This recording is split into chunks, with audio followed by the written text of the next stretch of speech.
시계가 사람을 바꿀 수 있을까요? 빌런입니다. 이번에 리뷰할 브랜드는 카시오. 사람의 첫인상을 바꿀 수 있는 시계를 소개해드리려고 합니다. 바로 가겠습니다. 카시오 포레스터입니다. 디자인과 이름에서 알 수 있듯이 굉장히 터프한 감성을 가지고 있는 시계입니다. 보편적인 카시오 시계들과는 조금 다른 색감과 디자인을 가지고 있고 아마 전투병과 군인 혹은 캠핑을 좋아하시는 분들을 위해서 만들어진 시계가 아닐까 생각해요. 이건 AW80V5B라는 모델이고요. 포레스터라고 대놓고 이름이 적혀있지는 않지만 스트랩을 보면 포레스터 헤리티지가 묻어있는 걸 알 수 있습니다. 굉장히 독특한 비주류 디자인의 시계고 3N 중심의 클래식 워치메이커들과는 다른 범주에 있습니다. 4만원대 40mm 사이즈 13.5mm로 생각보다 두꺼운 두께 46.8mm 러그트러그 34g 오바 50m 방수 17cm 손목 둘레에서 이 정도의 빛을 보여줘요. 내 시각에서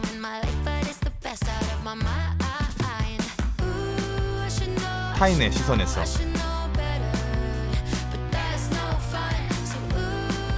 호불호가 강하게 갈리지만 호인분들에게는 극호가 될 수 있는 시계라고 생각합니다. 현재 이런 디자인은 메이저 브랜드에서 찾긴 어렵고 그나마 비슷한 느낌을 찾는다면 빈티지 태그 호이어 링크 정도겠네요.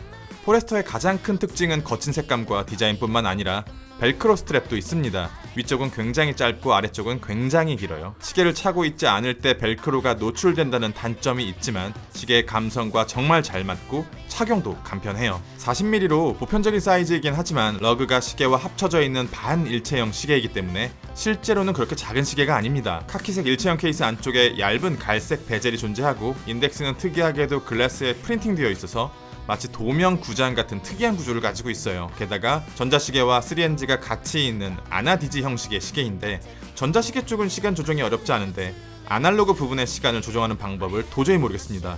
아시는 분이 계시다면 댓글로 부탁드릴게요. 두 번째 모델은 얼굴에 대놓고 포레스터라고 적혀 있습니다. 가장 기본적인 카시오 3NG 쿼츠 무브먼트에 포레스터의 감성을 살짝 입힌 비교적 평범한 얼굴을 가진 시계인데 되게 변태적인 스펙을 가지고 있어요. 3만원대 41.5mm 사이즈 12.6mm 두께 43.9mm 러그트러그 20mm 러그 31g 10바 내 시각에서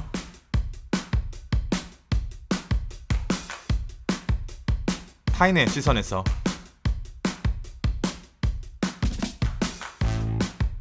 특이하게도 100m라는 다이버워치급 미친 방수 스펙에다가 조명으로 사용해도 될 만큼 엄청나게 밝은 라이트를 탑재하고 있습니다. 이건 역시 도명 레진 글래스에 벨크로 스트랩이 체결되어 있어요. AW80V5B보다 스펙상 사이즈는 더 큰데 준 다이버워치 수준으로 베젤이 크기 때문에 실제 체감되는 사이즈는 훨씬 더 작아요. 5B는 러그 디자인 특성상 줄질이 쉽지 않은 편인데 이건 클래식 워치메이커의 규범을 따르고 있어서 조금 터프한 질감의 스트랩을 체결해도 러버를 체결해도 나쁘지 않게 어울립니다. 이 시계는 나눔할게요. 댓글 앞에 포레스터라고 적어주시면 한 분께 택배비 제가 지불해서 보내드리겠습니다. 현행 카시오 모델 중에서 가장 힙한 시계라고 생각합니다. 골드 도금된 A168이에요. 금통 시계는 정말 뭐 아니면 돕니다. 골드는 모델이나 브랜드를 넘어서는 힘을 가지고 있기 때문에 이 금빛을 대놓고 으스대면 양기가 충만해 보일지도 모르겠지만 여기에 카시오라는 브랜딩이 입혀지게 되면 하나의 힙이 되기도 합니다. 가격은 5만원대로 조금 비싼 편, 가로 36.3mm, 세로 38.6mm, 두께 9.6mm, 18mm 러그, 49g 내 시각에서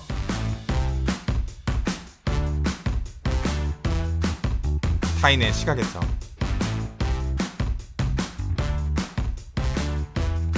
카시오가 워낙 저렴한 가격대다 보니까 최근 인플레이션의 타격이 그렇게 드라마틱하게 느껴지지 않는데 올해만 카시오 시계 가격이 2번 인상되었고 올해 초 대비 20% 가까이 아직 관세발 인상은 시작도 안 했습니다. 특히 이렇게 도금 공정이 추가적으로 필요한 모델들은 정말 많이 인상되었어요. 빈티지와 골드의 감성이 동시에 있는 카시오 모델들은 여러 가지가 있지만 그 중에서 이걸 선택한 이유는 착용샷을 보시면 이해가 되실 거예요.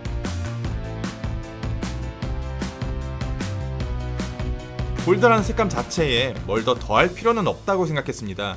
이 힘을 덜어낼 수 있는 방향으로 가야 된다고 생각하는데 연노란 다이얼 색상이 골드의 힘을 살짝 빼주는 것 같아요. 평소 골드를 부담스럽게 생각하시는 분들에게도 하나의 킥이 될 수 있는 시계라고 보고 은은한 골드, 빈티지, 전자시계, 카시오 이 조합은 사람의 첫인상을 나름 긍정적인 방향으로 바꿀 수 있는 힘을 가졌다고 생각합니다. 이 시계 한 점도 나눔할게요. 댓글 앞에 A168 골드라고 적어주시면 택배비 제가 부담해서 한 분께 보내드리겠습니다. F91입니다. F91이 세상에서 가장 많이 팔린 전자시계로 알고 있는데요. 저렴한 가격에 말도 안 되는 내구성 덕분에 불법적인 도구로도 활용된 적이 있는 비운의 전자시계입니다. 3만원대, 가로 35.2mm, 세로 38.2mm, 두께 8.5mm, 러그 18mm, 무게 21g, 3바, 30m 방수. 내 시각에서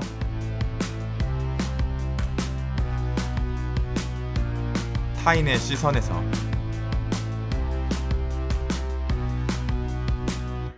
이건 소재의 색감과 질감의 매력을 느꼈어요. 아무래도 카시오 쪽에서는 검정색 레진 색상이 주류를 이루고 있고, 이 색상을 클래식 워치메이커들이 구현하려면 세라믹까지 올라가야 해요. 이걸 가공하는 게 보편적인 방식이 아니기 때문에 되게 비싼 편입니다. 그리고 이 소재를 메이저로 끌어올린 브랜드도 라도, 위블로, IWC, 리차드 밀 정도로 그 종류가 적어요. 그만큼 화이트 색상의 손목시계는 눈에 띕니다. 확 들어와요. 시계씬에서는 비교적 이질적인 색상이기 때문에 어떻게 본다면 금통보다도 더 화려한 색상일지도 모르겠어요. 진짜 하얀색, 순백의 하얀색, 다른 색감은 1도 섞이지 않았습니다. 화이트 레진의 질감이 끈적이지 않고 드라이한 편, 케이스 안쪽에 올라가 있는 투명한 글래스의 두께감이 상당해서 글래스가 마치 부드러운 디퓨저 같은 역할을 해주는데, 이게 되게 매력적으로 느껴져요.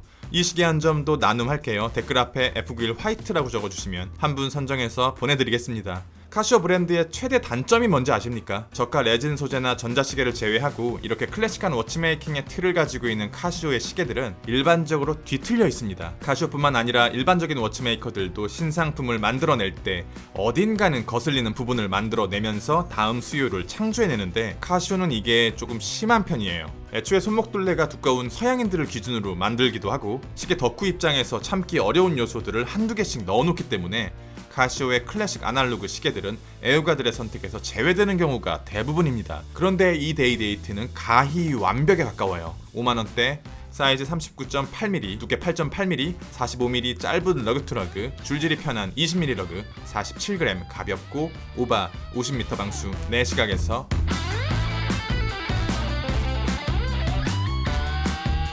타인의 시선에서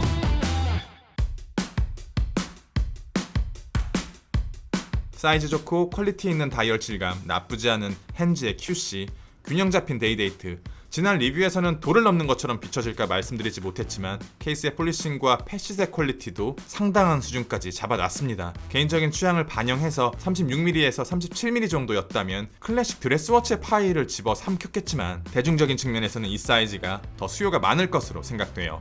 정말 좋은 시계라고 생각하고, 이건 브레이슬릿과 스트랩 버전이 있는데 시계의 디자인 특성상 브레이슬릿보다는 스트랩이 훨씬 더 잘 맞는 옷이라고 생각합니다. 워낙 예쁜 얼굴을 가지고 있어서 가죽, 러버, 나토 전부 잘 맞아요. 클래식입니다. 이 시계는 스트랩 버전으로 한 점 나눔하겠습니다. 댓글 앞에 1370이라고 적어주시면 택배비 제가 부담해서 한 분께 보내드릴게요. 수능시계로 잘 알려진 MQ24입니다. MQ24는 F91이나 A168보다는 조금 더 저렴한 포지션을 잡은 모델이지만 완벽한 전자시계 베이스인 그것들과는 다르게 아날로그입니다. 저렴하고 작고 가독성이 뛰어난데 아날로그라서 한국에서는 수능시계로 더 유명한 모델입니다. 2만원대, 35mm 사이즈, 7.8mm 두께, 39mm 러그 투러그, 16mm 러그, 20g. 내 시각에서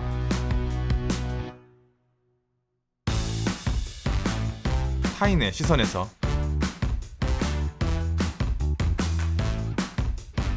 MQ24 역시 정말 다양한 색감을 가진 모델들이 존재하지만 그 중에서는 크림이 가장 눈에 들어오더라고요. F91 화이트와 비슷한 이유인데요. 시계씬의 화이트는 그래도 찾으면 찾을 수 있는데 크림 색감을 가진 시계는 레진 소재를 사용하는 방법을 제외하고서는 없다고 봐도 무방할 것 같아요. 사이즈가 굉장히 작은 시계인데다 러그도 되게 짧기 때문에 성별에 관계없이 누가 차든 바둑알 감성을 보여줄 수 있는 시계입니다. 아무래도 저가에다가 좋은 소재를 사용한 시계가 아니다 보니 딥하게 들어가는 영상으로는 이 시계의 느낌이 제대로 보여지지 않는데, 작은 사이즈 덕택에 강제적으로 맞춰진 밸런스와 심플한 디자인과 깃털 같은 무게감의 조합은 일상에서 주력 무기가 될 수 있는 시계라고 생각합니다. 이 시계 한 점도 나눔할게요. 댓글 앞에 MQ24라고 적어주시면 택배비 제가 부담해서 한 분께 보내드리겠습니다. 회색빛 A168입니다. 스펙은 A168 골드와 동일해요. 4만원대, 가로 36.3mm, 세로 38.6mm, 9.6mm 두께, 18mm 러그, 50g. 내 시각에서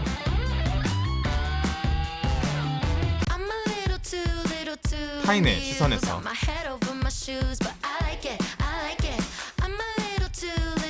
시계씬에서 이렇게 밝은 그레이 색감의 다이얼을 가진 시계가 굉장히 드뭅니다. 다마스코 DS30이나 서프 헬싱키 180 정도뿐이에요. 아주 섹시한 시계라고 생각합니다. 이 시계도 한 점 나눔할게요. 댓글 앞에 A168 그레이라고 적어주시면 택배비 제가 부담해서 한 분께 보내드리겠습니다. 카시오 빈티지 사각시계입니다. 이건 역시 여러가지 색상이 있는데 고급스러움 측면에서는 건판이 압도적이에요. 4만원대, 가로 29mm, 세로 33mm, 두께 8.2mm, 러그 18mm, 44g, 삼바, 약간의 방수, 4시각에서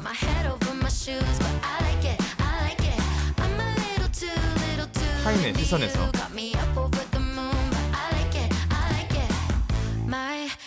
이 시계는 제가 인지하지 못하고 있던 시계였는데 제가 자주 다니는 미용실에 여성 디자이너분이 이걸 차고 계신 걸 본 뒤에 한동안 이 시계가 머릿속에서 잊혀지지 않더라고요. 빈티지, 아나디지, 사각 프레임, 블랙 이 4가지의 조합이 오히려 남자보다는 여자 손목에 더 힙하게 맞을 수 있다고 생각합니다. 러그가 짧지만 꽤 보편적인 디자인으로 나와서 가죽 스트랩도 나쁘지 않게 잘 어울려요. 대학원생이 연구실에서 찰 것 같은 그런 시계입니다. 이 시계도 하나 나눔할게요. 댓글 앞에 AQ230이라고 적어주시면 선정해서 보내드리겠습니다. 당첨된 분들께는 댓글로 연락드릴 거예요. 8월 10일 일요일 저녁 10시에서 12시 사이에 당첨 댓글에 대댓글 남길 거고 고정 댓글에도 당첨자 명단 남기겠습니다. 꼭 알람 확인하셔서 받아가셨으면 좋겠습니다. 리뷰는 여기까지 빌런이었습니다. 감사합니다.